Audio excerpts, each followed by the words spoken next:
내 진정 사모하는 친구가 되시는 구주 예수님은 아름다워라.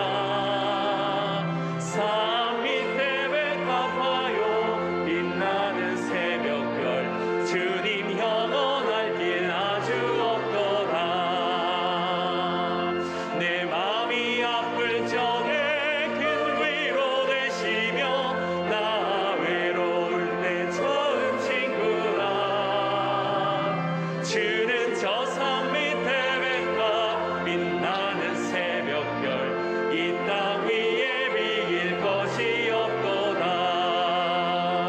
내 마음의 모든 염려 이 세상 보랐고 주님 영광같이 하여 주시고 시험을 당할 때에 악마의 계교를 즉시 물리치사 나를 지키네. 온 세상 날 버려도 주 예수 안 버려 끝까지 나를 돌아보시니. 주는 저 산 밑에 백합 빛나는 새벽별 이 땅 위에 비길 것이 없도다. 내 맘을 다하여서 주님을 따르면 길이 길이 나를 사랑하리니. 물풀이 두렵지 않고 장검도 겁없네. 주는 높은 산성 내 방패시라. 내 영혼 먹이시는 그 은혜 누리고 나 친히 주를 뵙기 원하네. 주는 저 산 밑에 백합 빛나는 새벽별 이 땅 위 내 영혼 먹이시는 그 은혜 누리고 내 영혼 먹이시는 그 은혜 누리고 나 친히 주를 뵙기 원하네. 주는 저 산 밑에 백합 빛나는 새벽별 이 땅 위에 비길 것이 없도다. 하나님은 너를 만드신 분, 너를 가장 많이 알고 계시며 하나님은 너를 만드신 분, 너를 가장 깊이 이해하신단다. 하나님은 너를 지키시는 분, 너를 절대 포기하지 않으며 하나님은 너를 지키시는 분, 너를 쉬지 않고 지켜보신단다. 그의 생각 셀 수 없고 그의 잠이 무궁하며 그의 성실 날마다 새롭고 그의 사랑 끝이 없다. 하나님은 너를 원하시는 너를 원하시는 분, 이 세상 그 무엇 그 누구보다 하나님은 너를 원하시는 분, 너와 같이 있고 싶어 하신다. 하나님은 너를 인도하는 분, 광야에서도 폭풍 중에도 하나님은 너를 인도하는 분, 푸른 초장으로 인도하신단다.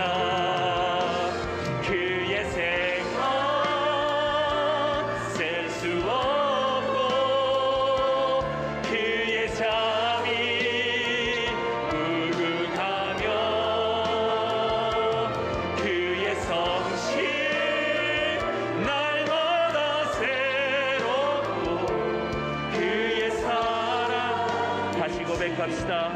하나님은 너를 만드신 분, 하나님은 너를 만드신 분, 너를 가장 많이 알고 계시며, 하나님은 너를 만드신 분, 너를 가장 깊이 이해하신단다. 하나님은 너를 지키시는 분, 너를 절대 포기하지 않으며, 하나님은 너를 지키시는 분, 너를 쉬지 않고 지켜보신단다. 그의 생각 셀 수 없고, 그의 자비 무궁하며, 그의 성실 날마다 새롭고, 그의 사랑 그의 생각 셀 수 없고, 그의 생각 셀 수 없고, 그의 자비 무궁하며, 그의 성실 날마다 새롭고, 그의 사랑 그의 생각 셀 수 없고, 그의 생각 셀 수 없고. 자, 누가 천국에 갈 수 있는가? 계속 우리는 하나님의 나라에 대한 관심을 이렇게 마가가 집중을 하고 있습니다. 지난 주간에도 한 부자 청년이 재물이 많은 고로 근심하며 떠나는 장면을 우리가 보았습니다. 오늘도 연장선상인데요. 누가 천국에 들어갈 수 있는가? 과연 부자가 천국에 들어갈 수 있는가? 부자가 천국에 들어갈 수 있는가? 23절에 예수께서 둘러보시고 제자들이 이르시되 재물이 있는 자는 하나님의 나라에 들어가기가 심히 어렵도다 하시니, 불가능하다는 말은 아닙니다. 심히 어렵다, 그렇게 얘기하셨어요. 자, 어떻게 어려운가? 비유를 드셨습니다. 25절에 낙타가 바늘기로 나가는 것이 부자가 하나님 나라에 들어가는 것보다 쉬우니라 하시니, 예수님의 그 당시에 팔레스타인에서 가장 큰 동물은 낙타였습니다. 낙타를 예를 든 거죠. 제일 큰 동물이. 그리고 가장 작은 것의 상징은 바늘기였습니다. 바늘기. 그러니까 낙타가 바늘기로 나가는 것이 차라리 쉽다. 부자가 하나님의 나라 가는 것보다. 이렇게 한 것입니다. 주로 불가능을 설명할 때 사용하는 비유였죠. 예수님이 좀 해학적으로 하신 겁니다. 이 이야기를 당시 사람들이 들었을 때는 확 웃었다는 거예요. 가끔 보면 젊은이들이 유머를 쓰는데 어른들은 가만히 있는 경우가 있죠. 그죠? 무슨 말인지 이게 센스가 안 오는 거죠. 근데 지금 이게 역사, 2000년의 역사와 팔레스타인의 문화 속에서는 이 얘기를 하면 폭소를 지었다. 해학적인 겁니다. 유머를 예수님이 쓰신 겁니다. 가끔 우리는 예수님이 굉장히 근엄하신 걸로 생각하는데, 사실은 예수님이 유머가 있어요. 센스 오브 휴머가 있는 분이죠. 자, 낙타가 바늘기로 들어갈 수 있는가? 모르겠어요. 혹독한 낙타를 다이어트를 시키면 들어갈 수 있는지. 근데 아무리 다이어트를 해도 안 되겠죠. 낙타는 바늘기로 들어갈 수 없습니다. 자, 바늘기는 작다는 그의 상징이잖아요. 그러니까 하나님의 나라에 들어가는 길이 넓은 길이 아니고 좁은 길이다는 것. 특별히 재물을 가진 사람에게는 더 좁아진다, 그런 의미가 있습니다. 26절을 보면 하나님의 예수님의 말씀에 이 제자들이 이 얘기를 듣고 매우 놀랐다 그랬습니다. 이 쇼크를 받은 거죠. 왜 쇼크를 받은 겁니까? 제자들이 가지고 있는 기본적인 상식과 달랐기 때문에. 그러면 기본적인 상식, 그 시대의 상식이 뭐냐? 부자는 복을 받았다라고 하는 기본적인 상식입니다. 그 랍비들의 일반적인 가르침이 뭐였느냐? 부자는 복을 받은 사람이고 가난은 저주다라는 등식입니다. 실제로 구약 성경은 이 물질적 부를 축복으로 이야기하는 대목이 굉장히 많습니다. 이 제자들은 아직도 그 유대 사회가 일반적으로 하는 커먼 센스, 일반적인 상식적 수준의 부는 축복이다, 하나님이 축복하신 거다라고 하는 기본적인 관점에서 예수님의 말씀이 전혀 다르니까 충격을 받은 것입니다. 자, 오늘 이 물질적 부의 문제입니다. 이 한국 교회 안에 이제 이 기독교가 돌았을 때 이 샤머니즘, 이 무당 종교죠. 그 기복주의와 이렇게 연결이 되었습니다. 소위 이것을 우리는 번영의 신학이다 이렇게 얘기합니다. 우리가 잘 아는 미국의 번영 신학으로 가장 대표적으로 알려진 사람은 로버트 슐러 목사님입니다. 수정교회로 알려져 있습니다. 그 교회는 지금 부도가 나서 없어져 버렸습니다.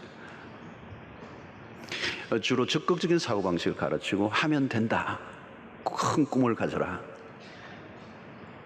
당신을 믿어라, 자기 확신을 하라, 이제 이런 얘기를 많이 했어요. 그런데 이 수정교회가 탄생했던 이유는 시대적 배경이 한 몫을 했습니다. 2차 대전이 지나고 심각한 경제 공황을 지나면서 백성들이 좌절과 절망 속에 빠져 있을 때 이 로버트 슐러 목사의 설교, 이 적극적인 사고방식, 이건 이제 굉장히 호소력 있게, 설득력 있게 들려진 것입니다. 자, 현재는 미국 휴스턴에 있는 레이크우드 교회 조엘 오스틴 목사입니다. 이분이 지은 책이 긍정의 힘이라고 한국에 번역되어서 베스트셀러가 되었어요. 자, 이 번영신학은 기복주의 신앙을 부추기는 것입니다. 복을 구하는 것은 나쁜 것은 아닙니다. 그러나 그로부터 파생되는 많은 문제들이 있습니다. 자, 물질적 복을 추구하다 보면 자연스럽게 내세보다 현세에 집중할 수밖에 없습니다. 현세에 집중하다 보면 모든 중심이 결국은 자기에게로 기울게 된다는 거예요. 그러니까 하나님 중심이 아니고 인간 중심이 되는 거죠.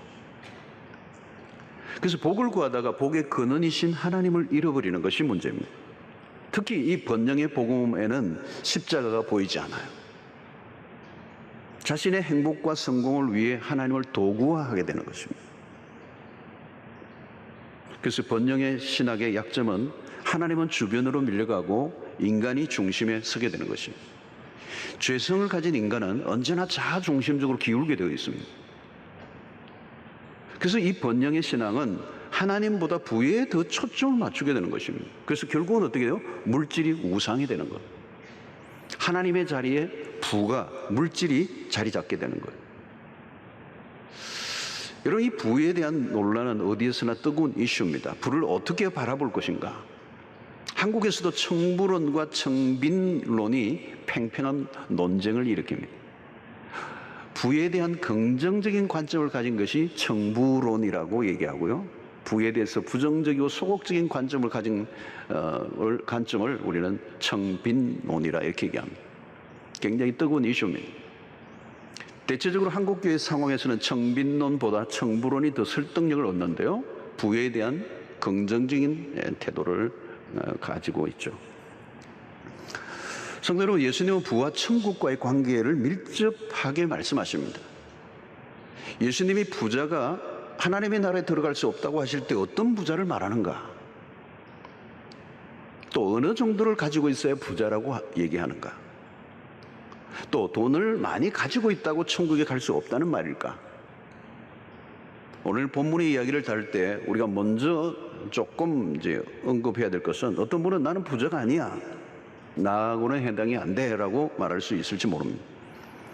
그러나 여러분, 이 부의 문제는 우리 모두와 연결되어 있습니다.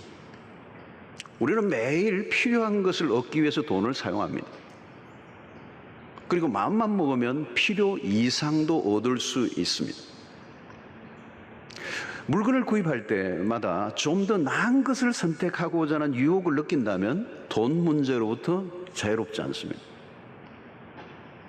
요즘 문화적으로 자극이 강해지고 많아졌어요. 그래서 마케팅이 굉장히 첨단화되어 있습니다.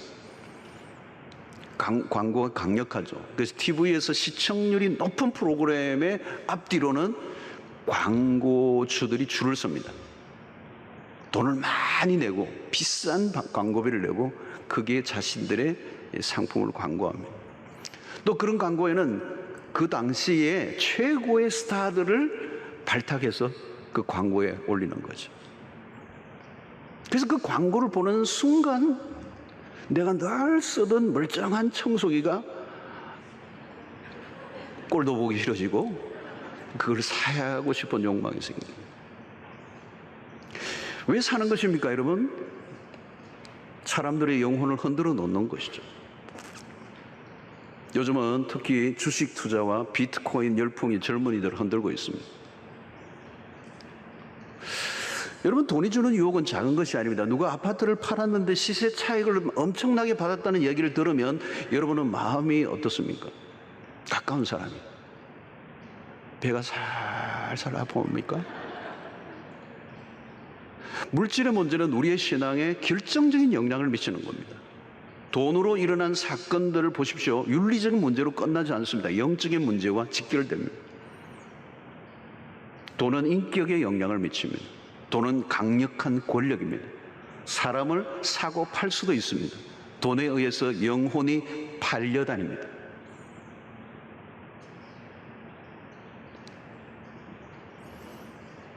돈은 영혼 깊숙한 곳까지 영향을 미치죠. 결국 가룟 유다는 자신의 영혼이 돈에 매수되어 스승을 팔아넘깁니다. 재물에 관련된 문제를 그대로 두고 신앙생활이 가능한가? 그렇지 않다는 거예요. 그래서 예수님은 재물에 관련된 말씀을 참 많이 하셨습니다. 여러분, 신자는 눈에 보이는 것과 보이지 않는 것에 거대한 싸움판 안에 이미 들어와 있습니다. 하나님의 나라는 보이지 않아요. 그러나 돈이 지배하는 세상의 나라는 매일 구체적으로 온몸으로 경험합니다. 우리가 어느 쪽을 선택하느냐에 따라 모든 게 달라지죠. 하나님의 나라는 눈에 보이는 것이 아닙니다. 그러나 세상의 나라는 현실, 현물이 구체적으로 돌고 돌죠. 우리는 자본주의 세상에 살고 있습니다. 돈의 힘을 온몸으로 느끼며 살고 있습니다. 만몬의 힘은 먼 미래가 아니라 지금 당장 행복하게 해주겠다고 약속합니다. 돈은 액수만큼 그 능력을 실제로 경험할 수 있습니다. 여러분, 지금 예배를 마치고 우리 교회 유진 카페에 가셔서 카드만 내밀면 향긋한 값싼 질 좋은 커피를 마실 수가 있어요. 돈을 내야 됩니다. 나 수영로 교인인데 한 잔 안 됩니다. 돈을 내셔야 돼요. 여자분들은 돈만 있다면 예배 마치고 우리 근처, 교회 근처에 S백화점에 가서 명품 가방을 구입하고 집으로 돌아갈 수 있습니다. 마음에 꼭 드는 가방을 하나 탁 메고 가면 얼마나 신이 납니까? 천국에 혹시 이런 가방이 있을까? 뭐 이런. 돈이 가져다 주는 즐거움은 하나둘 아닙니다. 돈이 주는 즐거움은 기도 응답보다 빠릅니다. 우리는 기도를 하지만 하나님의 응답은 언제나 우리의 생각보다 느려요. 때로는 내 기도가 하나님에게 접수되었는지조차도 알 길이 없어. 근데 카드만 내밀면 내가 원하는 것이 즉시로 돌아옵니다. 주문하면 집 앞까지 갖다 줍니다. 돈을 소비할 때 오는 짜릿함이 있습니다.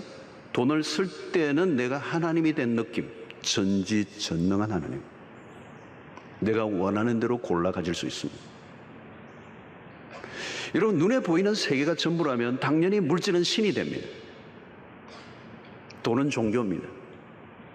돈이 없으면 당장 불행하다고 느낍니다. 가난하면 금방 비굴해집니다. 기가 죽습니다.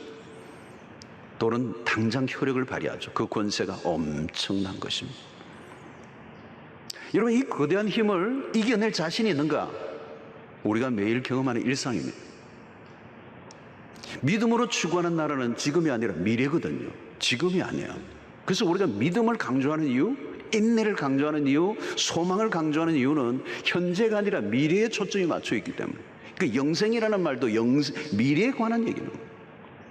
그런데 미래에 대한 소망을 붙들지 않으면, 그리고 눈에 보이지 않는 하나님의 나라가 보이지 않으면 돈의 힘 앞에 무릎을 꿇을 수밖에 없는 것이죠. 부자가 하나님 나라에 들어가기 어렵다는 말을 할 때 부자는 어떤 사람인가? 오늘 한 사람을 소개할 수 있습니다. 그것이 바로 누가복음 16장 19절로 21절에 부자와 나사로 얘기입니다. 한 부자가 있어 자색 옷과 고운 베옷을 입고 날마다 호롭게 즐기더라. 그런데 나사로가 이름하는 한 거지가 헌데투성이로 그의 대문 앞에 버려진 채 그 부자의 상에서 떨어지는 것으로 배부리려 하며 심지어 개들이 와서 그 헌데를 핥더라. 이런 부자는 매일 고요식을 하고 있었지만 부자의 집 앞에 거지 나사로는 굶어 죽어가고 있어요. 자신이 가진 부를 가지고 자신을 위해서 사용하고 가난한 이웃에 대해서 자비를 베풀지 않고 있죠. 가끔 내 돈 내가 쓰는데 웬 시비야. 여러분, 오늘 이 본문은 부자가 돈이 많아 지옥 같다는 얘기가 아닙니다. 부자가 특별히 무슨 나쁜 짓을 한 것도 없어요. 성경이 주목하는 것은 부자의 영혼의 상태입니다. 그의 집 앞에서 먹을 것이 없어 고통하는 자에게 자비를 베풀지 않은 그 무자비함으로 보아 그런 하나님을 전혀 모르는 사람일 가능성이 높습니다. 자기의 배가 부르면 다른 사람의 고통에 별로 관심이 없어요. 이게 무감각입니다. 자기 탐닉. 주변에 무슨 일이 일어나는지 잘 알지 못합니다. 도덕성에 자연스러운 부재가 일어나요. 이게 부가 가져다 주는 위험입니다. 바로 앞에서 고통 속에 즐겨하는 사람이 안 보여요. 이게 잔인함입니다. 자신의 영혼의 상태를 인식하지 못한다는 것은 무서운 거죠. 이 부에 빠지면 무감각해집니다.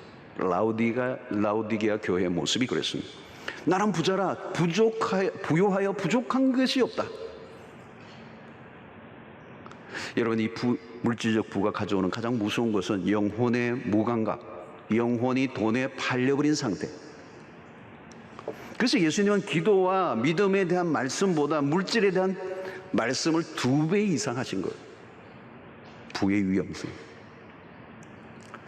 여러분, 우리는 물질의 한계를 알아야 합니다. 누가복음 12장 16절로 21절에 또 다른 부자가 나와요. 또 비유로 그들에게 말하여 이르시되 한 부자가 그 밭에 소출이 풍성함에 심중에 생각하여 이르되 내가 곡식 쌓아둘 곳이 없으니 어찌할꼬 하고 또 이르되 내가 이렇게 하리라. 내 곡간을 헐고 더 크게 짓고 내 모든 곡식과 물건을 거기 쌓아두리라.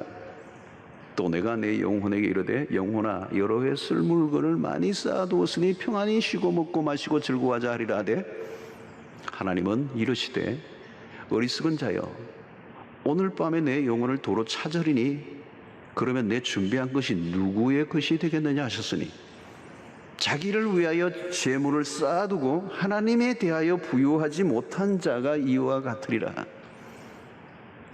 물질은 우리를 착각하게 만듭니다. 부자는 하나님이라는 존재를 전혀 인식하지 않아요.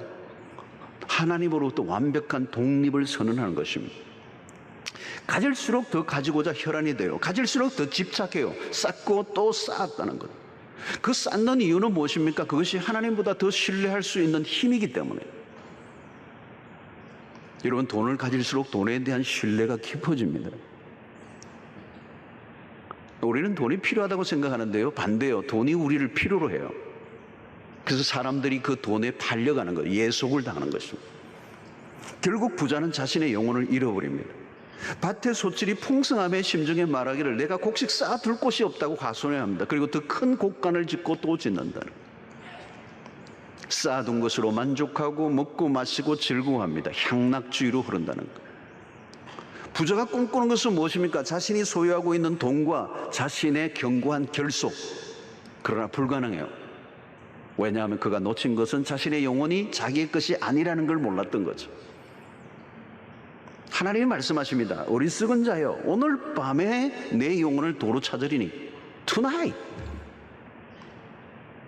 생명은 하나님께 속해 있습니다. 하나님이 끝 하면 끝이에요. 죽는 순간 그가 쌓았던 모든 그것은 물거품이 되고 맙니다. 하룻밤 사이에 무슨 일이 일어날지 모르는 것이죠. 하나님은 부자가 소유하고 있는 물질과 그 사람을 분리시켜 버립니다.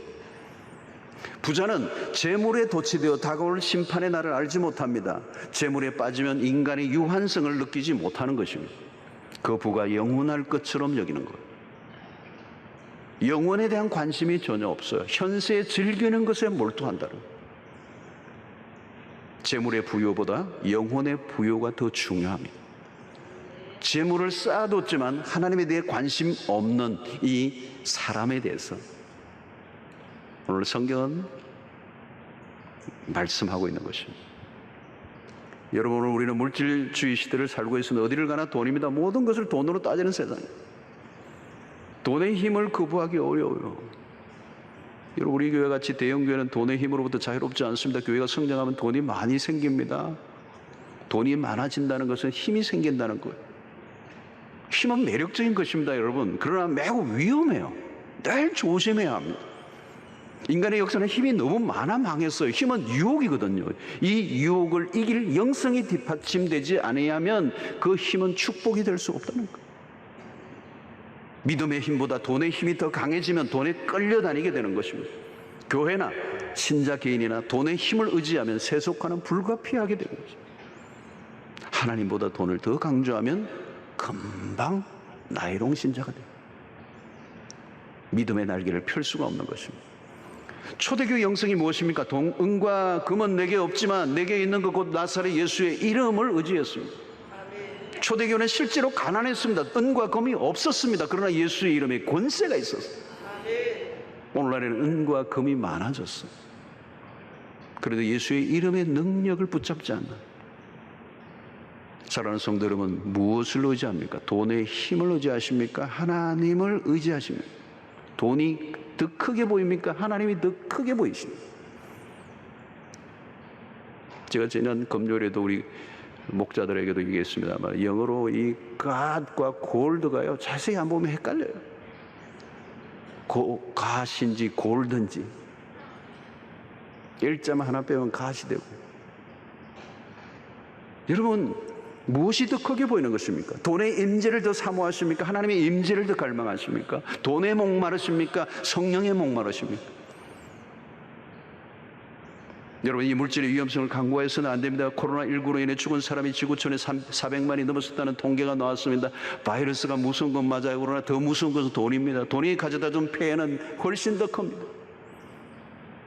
디모데전서 6장 10절에 돈을 사랑함이 1만 악의 뿌리가 되나니 이것을 탐내는 자들은 미혹을 받아 믿음에서 떠나 많은 근심으로서 자기를 찔렀도다 그랬어요. 여러분, 돈으로 일어난 비극이 훨씬 더 많습니다. 가족이나 친구 간에도 갈라지게 만듭니다. 하루아침에 원수가 됩니다. 여러분, 요즘 통계를 보니까요, 이혼의 90%가 원인이 돈 때문이에요. 요즘은 살육극이 일어납니다. 여러분, 사회적 거리두기도 해야 되지만 진짜 그리스도인들은 돈과 적절한 거리를 두지 않으면 우리의 영혼이 한순간에 망가지고 돈 때문에 영혼을 잃어버립니다. 자, 예수님이 이렇게 말씀하시자 제자들이 이렇게 얘기합니다. 26절에 보니까 제자들이 매우 놀라 서로 말하되 그런즉 누가 구원을 얻을 수 있는가 하니, 제자들이 충격 속에서 그렇다면 도대체 누가 구원을 얻을 수 있습니까? 충분히 할 수 있는 질문입니다. 그때 예수님께서 이렇게 말씀하십니다. 27절에 예수께서 그들을 보시며 이르시되 사람으로는 할 수 없으되 하나님으로는 그렇지 아니하니 하나님으로서는 다 하실 수 있느니라. 인간의 힘으로는 구원을 얻을 수 없지만 하나님은 얼마든지 하실 수 있습니다. 구원은 하나님의 편에서 하시는 거거든요. 부자가 스스로는 구원을 얻을 수 없어요. 그러나 하나님이 역사하시면 불가능한 것도 가능하게 하십니다.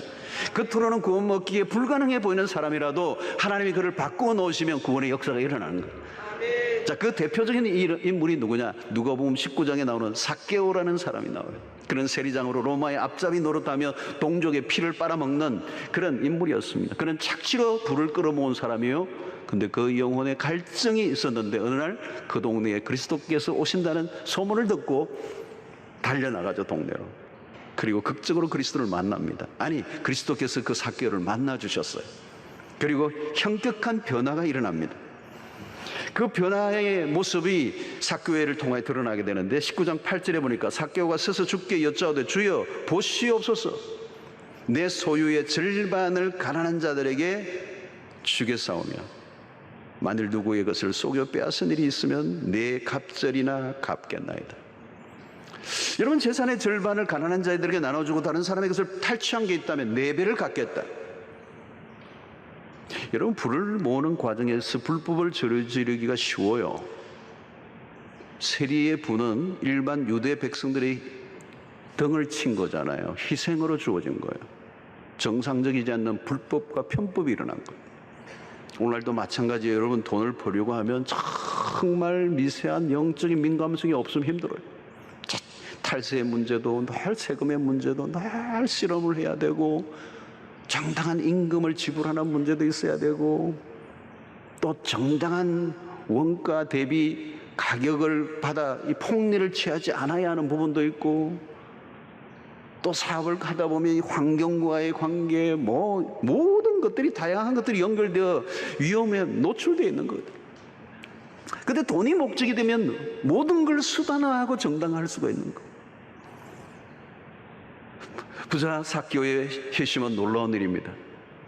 회개는 지갑에서 드러난다 그러죠.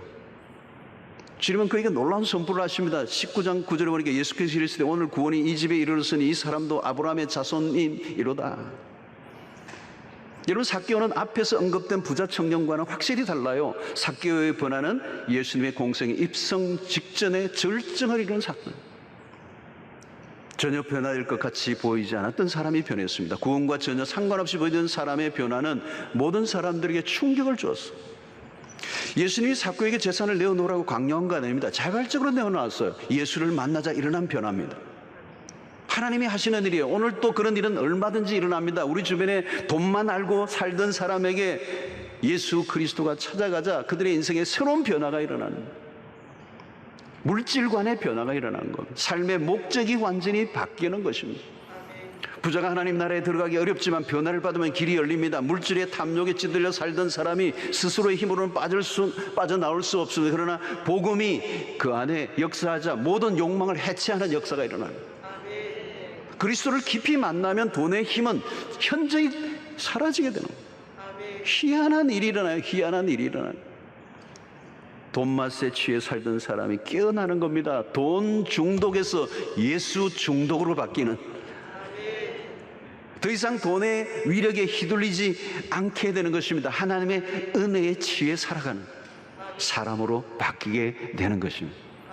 그때 여러분 구체적으로 어떤 일이 일어난다고요? 그리스도를 만난 회심의 분명한 증거는 자기의 것을 내어놓는 소유에서 탈출하게 됩니다. 그러면서 서서히 나누기 시작한다는 겁니다. 여러분, 물질의 힘을 이겨낸 모습이 뭔지 아십니까? 나누는 거예요.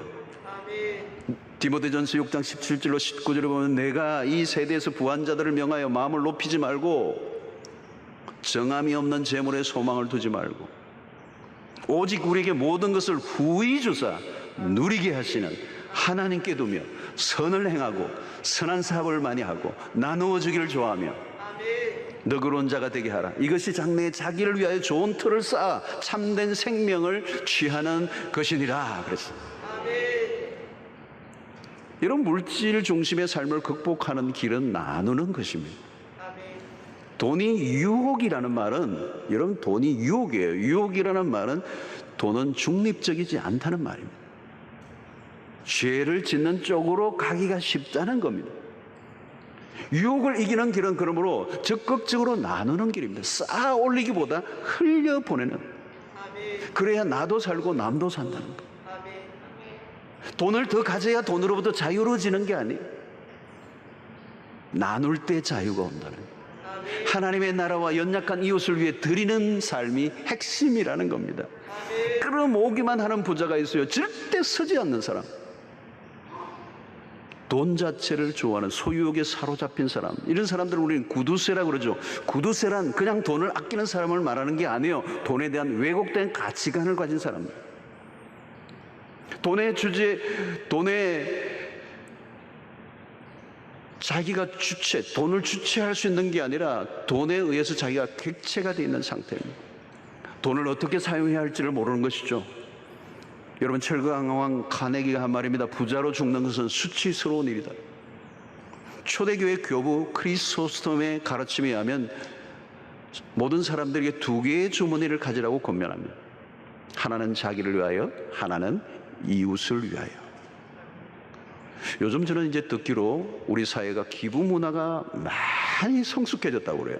많은 분들이 기부 문화에 동참을 하고 있다고 그래요. 좋은 현상입니다.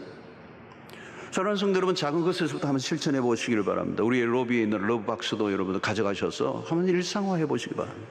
나에게 가장 귀중한 것을 그 박스 안에 넣어서 흘려보내는 거예요. 이것은 한 번, 두 번 구제하는 것으로 끝나서는 안 돼요. 삶이 되어야 한다는 거예요. 지속적으로 나눔을 실천할 때 물질에 대한 탐욕이 서서히 힘을 잃어가는 거예요. 나눔은 누군가를 돕는 일이지만 가장 큰 수혜는 자기 자신입니다. 영혼의 건강을 위해서 매우 유익한 것입니다. 이미 우리 교회에서 다양한 영역에서 실천한 분들이 있어서 너무너무 감사해요. 나눔은 자유를 제공합니다. 더 풍성한 삶을 살게 합니다. 하나님은 우리를 부유하게 하시기를 원하십니다. 그 부유는 물질만이 아니라 영혼의 부유함, 그것이 바로 나눔을 통하여 경험하게 되는 것입니다. 지금 한국은 심각하게 양극화 현상이 벌어지고 있습니다. 코로나19로 더 심각해지고 있습니다. 생계형 자살들이 빈번하게 지금 일어나고 있습니다.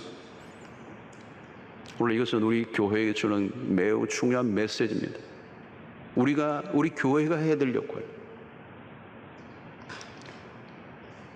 사랑하는 성도 여러분, 나눌 때 기쁨이 있습니다. 자꾸 나누고 싶어져야 돼요. 어디에 돈을 가장 많이 사용하고 있는가를 점검해 볼 수 있게 되기를 바랍니다. 거기에 내 삶의 방향이 결정되는 것입니다. 너무 자기 자신에게 기울어져 있지는 않는가? 피부관리, 다이어트, 애완동물, 지방제거 수술, 다 좋아요. 다 좋아요. 그러나 나도 모르게 우리의 영혼이 길을 잃어가고 있지는 않는가? 영원이 아니라 현재의 만족의 모든 걸 걸고 있지 않는가? 여러분, 영원을 놓치면 삶은 지극히 현세적이고 자기 중심적으로 기울고 마는 것. 물질이 어디로 향하고 있는가를 추적해 보아야 합니다. 오늘 이 말씀을 하시고 예수님이 마지막 하신 말씀이 우리가 눈에 들어오는 부분이에요. 29절부터 30절입니다. 예수께서 이르시되 내가 진실로 너희에게 이르노니 나와 복음을 위하여 집이나 형제나 자매나 어머니나 아버지나 자식이나 전토를 벌인 자는 현세에 있어 집과 형제와 자매와 어머니와 자식과 전토를 100배나 받되 박해를 겸하여 받고 내세의 영생을 받지 못할 자가 없느니라. 엄청난 얘기예요. 어떤 분들은 기가 질리는 내용처럼 들려줄 수 있습니다. 그러나 여러분 걱정하십시오. 아무나 그렇게 할 수 있는 게 아니에요. 밭에 보화를 발견한 사람은 할 수 있어요. 보화를 발견한 사람은 자신의 재산을 파는 일은 어렵지 않아요. 하나님의 나라를 본 사람은 자기의 것을 포기하는 게 어렵지 않아요. 그리스도를 온전히 발견한 사람은 자신의 모든 것을 드리는 것은 기쁜 일입니다. 뿐만 아니라 주님은 구체적으로 산수를 제시하세요. 그리스도와 복음을 위하여 집이나 가족이나 재산을 버린 자들에 대한 약속 무엇입니까? 현세의 100배의 보장을 한다는 거예요. 100배란 뭘까요? 확실성입니다. 반드시. 그러면 그 모든 것을 바친 잃어버린 사람들이 현세에 누릴 축복이 도대체 무엇인가? 우리는 알 길이 없어요, 사실은. 그러나 혹자의 해석하기는 새로운 가족, 복음을 위하여 그리스도를 위하여 내 가족을 잃었다면 하나님의 새로운 가족, 새로운 공동체, 새로운 관계들. 분명한 것은 결코 마이너스가 아니라 하나님이 축복하신다는 거예요. 그리스도를 위해 고통을 받은 경험들, 복음을 위해 자신의 삶의 손해를 본 적이 있습니까? 박해를 받아본 적이 있습니까? 그러면 내세의 영생을 받지 못할 자가 없다. 영원을 얻을 것인가? 잠시 지상의 삶을 누림으로 끝날 것인가? 주님은 애매모호한 말씀을 하시지 않습니다. 구체적이요, 영안이 열려져야 합니다. 잠깐의 부에 도취되어 영원을 잃어버리지 않기를 바라고 있는 것입니다.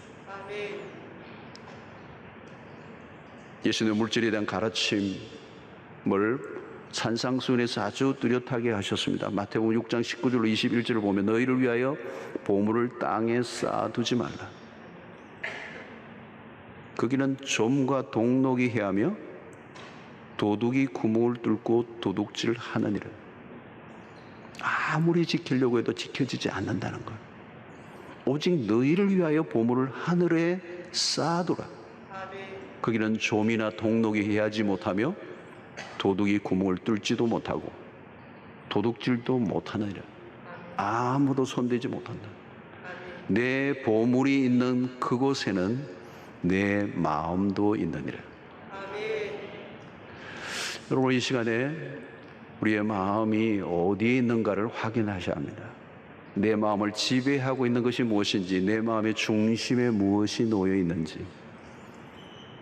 성도 여러분, 우리는 물질 문명의 한복판에 서 있습니다. 매일 돈의 전쟁을 치르고 있습니다. 돈으로부터 초연해지는 삶을 산다는 것은 결코 쉬운 일이 아닙니다. 사람이 떡으로만 사는 것이 아니라 하나님의 입에서 나오는 말씀으로 살 것이라는 주님의 말씀이 희미하게 들릴 때가 있습니다. 우리는 이미 물질이 지배하는 세상 안에 많이 오염되어 있을지도 모릅니다. 돈이 많아야 행복하다는 논리에 설득되어 있을 수 있습니다. 성도 여러분, 우리의 영혼을 탈취해가는 미끼들이 곳곳에 숨어 있습니다. 깨어 있어야 합니다. 마귀는 돈이 우리를 만족시켜 줄 것이라고 속삭이죠. 그러나 그것은 거짓이라는 사실을 잊지 말아야 합니다. 우리의 진정한 만족과 기쁨은 하나님만이 주실 수 있습니다. 돈에 집착하다가 하나님의 나라를 놓치지 않아야 합니다. 우리의 인생은 짧습니다. 가난하게 살든 부하게 살든 우리의 삶은 금방 끝납니다. 영원한 하나님의 나라에 초점을 맞추고 살아가시는 여러분들 되시기를 바라고, 물질의 부여보다 하나님에 대하여 부유한 자로 살아갈 수 있게 되기를 축원합니다. 요즘 힘들고 어렵지만 우리의 시선을 하나님께 고정하신다면 우리는 우리의 영혼을 세상에 팔려가지 않게 될 것이고, 이 어려운 시기라도 바울 사도가 얘기했던 것처럼 내가 모든 것을 가지고 아무것도 없는 자 같으나 모든 것을 가진 자로다, 이렇게 선포했던 바울 사도적 삶을 여러분들 살아가는 은혜가 있게 되기를 주의 이름으로 축원합니다. 우리 함께 잠시 기도하는 시간을 갖겠습니다. 굉장히 중요한 주제인데요. 하나님, 힘듭니다. 그건 사실입니다.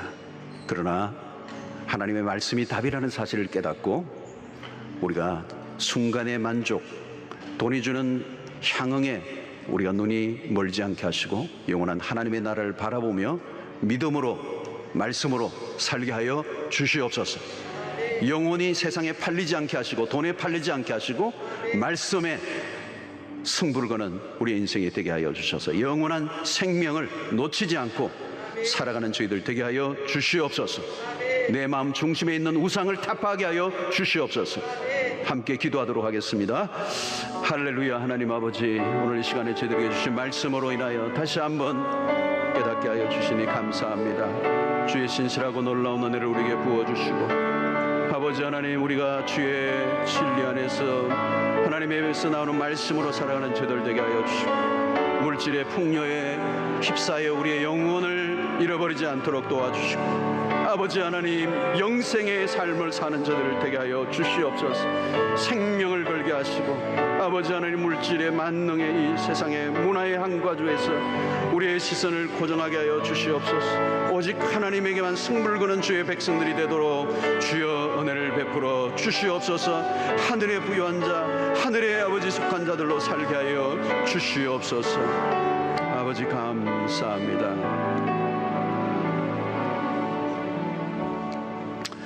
하나님, 물질 만능의 세상의 한가운데 우리의 영혼을 하나님의 말씀으로 보호해 주시고